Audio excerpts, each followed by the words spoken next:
Shri Krishna sir, હું ધોરણ 5માં અભ્યાસ કરું છું અને મારું નામ નંદવાડા જય વિનોદ કુમાર છે.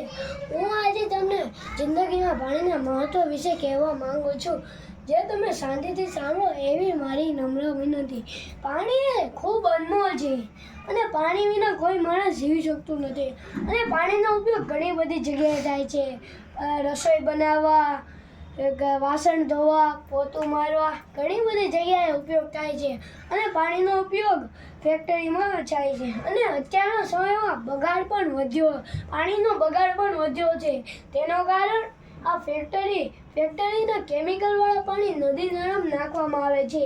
તેથી આગલા 50 વર્ષમાં એમ કહી શકાય કે આગલા 50 વર્ષમાં આપણે નદીઓ ગંદી થઈ જશે અને બધા પાણી વગર મરવા લાગશે.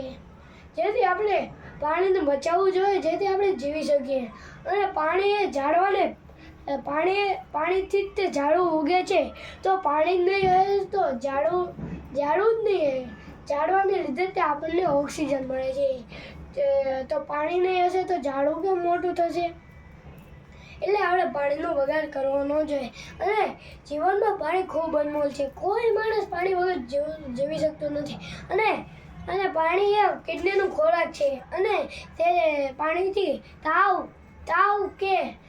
શરદી એવું સારું થઈ શકે છે. અને હું અંતે એ જ કહીશ કે પાણી નહીં તો દુનિયામાં કંઈ નહીં. પાણી નહીં તો દુનિયામાં કંઈ નહીં. પાણી છે તો બધું છે. પાણી છે તો બધું છે. અસ્તુ.